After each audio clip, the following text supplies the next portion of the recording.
All right. Well,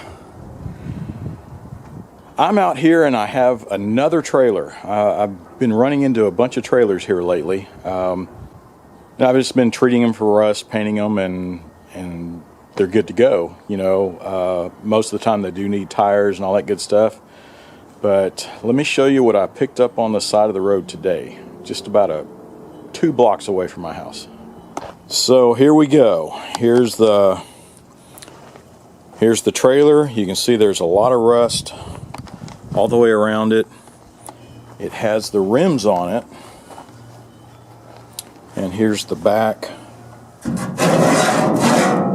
But it's pretty typical. I see a lot of these, they come out like this. People just leave them out. And they get all, pretty rusty. And they need tires and all that stuff. But the good thing with this, just take a look. It's, the wheels look like they're in pretty good shape. The good thing is, it came with the set of wheels, or the tires also, and the tubes to go with it. And there was another set of the nozzles here that I already put away. So it came complete. I mean, looks like I just have to treat it for rust, the same old thing, give it a good paint job, get everything bent back into shape. It looks like, are there any holes through? No, it's just paint coming off. Back here, it looks like it's been pretty dented up. I can bend all this stuff back into shape, bend that back into shape. And it looks like it'd be good to go. So I don't think I'm going to put the final paint job on it. I'm going to get rid of the rust and I'm going to prime it and everything.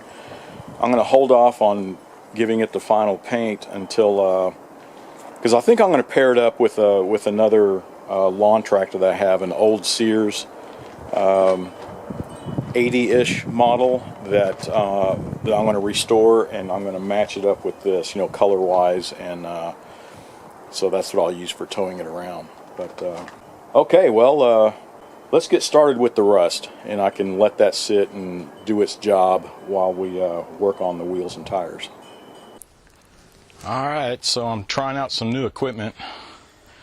I've got a drone that I'm hovering over my trailer.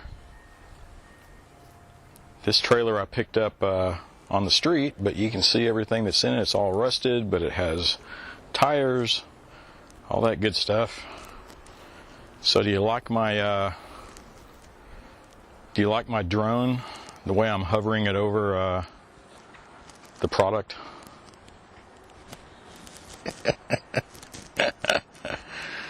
Woo.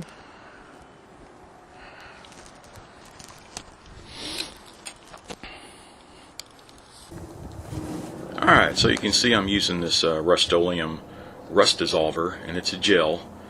It's very similar. In the past I'd used, it was the Crud Cutter rust dissolver gel, same stuff, and it was actually made by Rust-Oleum. So I think it's the same stuff, they're just repackaging it. But I do like the gel stuff. You can see how I'm spraying it on that vertical wall, and the gel sticks to it. It's not just going to run off. It'll stick to it and give it time to convert the rust over. And I just sprayed it liberally on there and coating the entire trailer. And I usually come back with I'll put a glove on and all that good stuff and start spreading it around, make sure I get a good coating on the areas that have the most rust. And it actually works. It starts to work fairly quickly, and you'll see the rust start to change color. It'll turn a darkish blackish color, and that's you can tell it's converting the rust. I forget over to I forget what it is, but you go on and I just spread it around. You can see it's starting to turn a little darker, and I let it sit overnight. So while it was sitting there doing its thing, I decided to tackle putting the wheels and the tires, on that rim set. And it was actually pretty easy, and I decided to go ahead and use the tubes also. I know there's supposed to be a tubeless tire, but the tubes are already there. It's like, okay, just for the double protection, I guess, I'll go ahead and put the tubes in since I already have them. So I'm squeezing them in there, and you'll see, once I get the tubes in place, and then I rotate it around and make sure the valve stem is lined up correctly onto the wheel.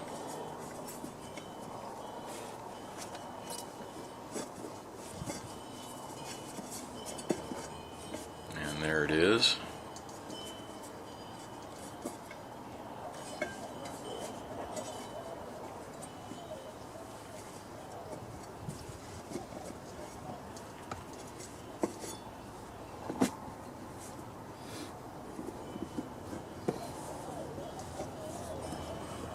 And putting them on was really no problem. It was actually pretty easy with this set of wheels and tires. But while you're popping it over, you can see I didn't even use a machine. I just did it by hand.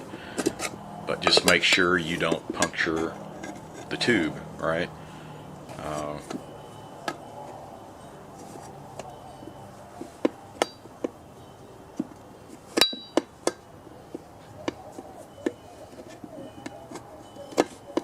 I know sometimes these wheels and tires, especially these small ones, can be a pain in the butt, but with this one it went together really easy.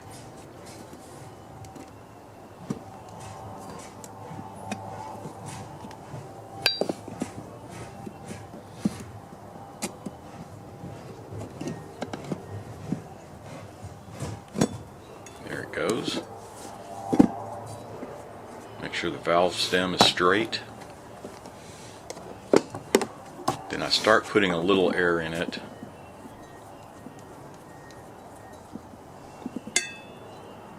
But I don't fill it all the way on the first pop. I just want to get some air into the tube.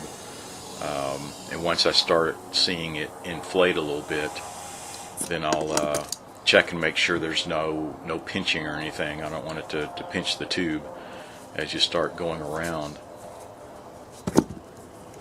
But it turned out pretty clean, so went in, filled it up all the way, and I believe on this tire with the tube it was a maximum of 30 psi, but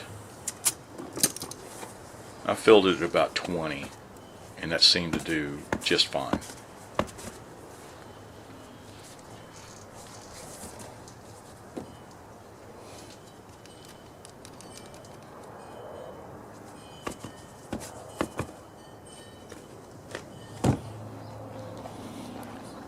So I got it all mounted on the trailer. Everything was looking good. They fit really nicely, and you can see on the trailer too. You can see everything's starting to darken up. So everything is shaping up, but everything lined up correctly. It rolled freely, so it's good to go.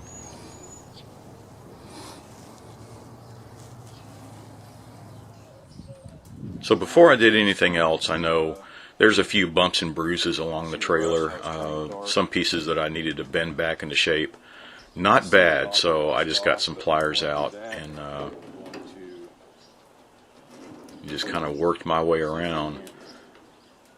And there on the front there was not bad at all.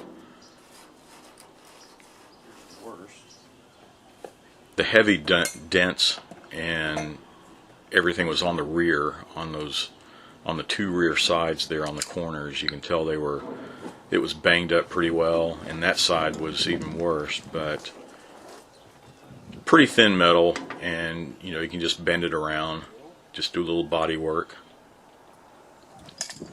And on the gate itself, on that rear gate, you can see it was pretty bent up too.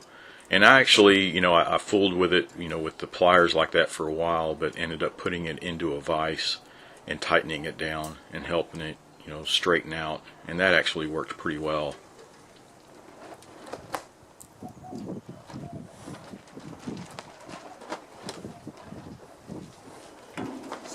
So after I did all that, before I, you know, cleaned everything out and washed everything down,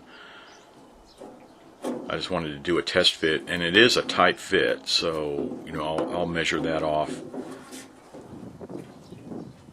so it just won't scrape everything away after I get through painting. But overall, it fit in pretty nicely. It's a little better. So then comes the sanding. I'd already, you know, sprayed everything down. I got a power washer out and got all the excess gel and all that stuff off of it, and then started sanding the whole thing down while it was dry.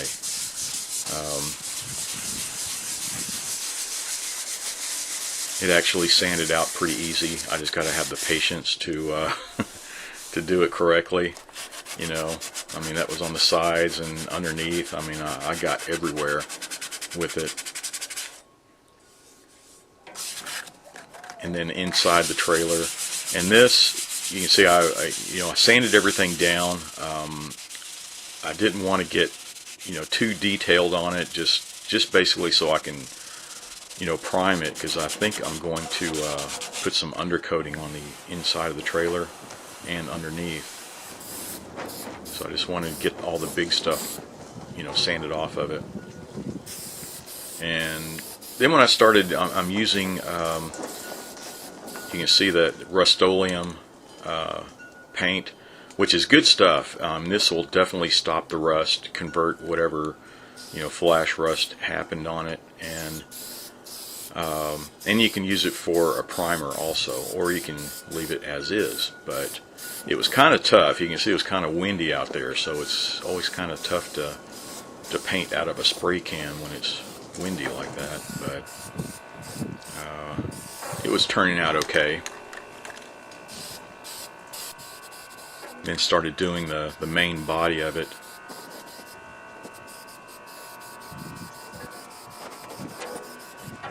But the wind made it tough. It looked blotchy at some spots, but once it dried out, you know, when it dried completely, it looked fairly well. But overall, I probably used 1.5 cans of the paint.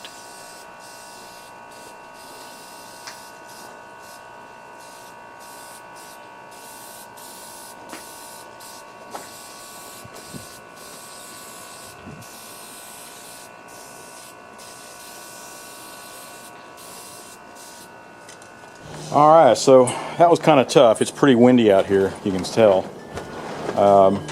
It's always kind of hard to paint in the wind when you're outside. But, so you can see I got everything, and you can still see it's kind of splotchy, but that's fine. I just got it coated with that rust converter paint, so that'll stop all the rust. And I'm not going to put a final coat on it yet. I'm going to paint it to match my other little project coming up, that Sears LT 1036, I believe it is. Then plus on the inside, I'm probably going to put the undercoat stuff on it. Yeah, I'm going to undercoat it, and I'm going to put it on the inside of the trailer here, and then I'll paint the outside to match.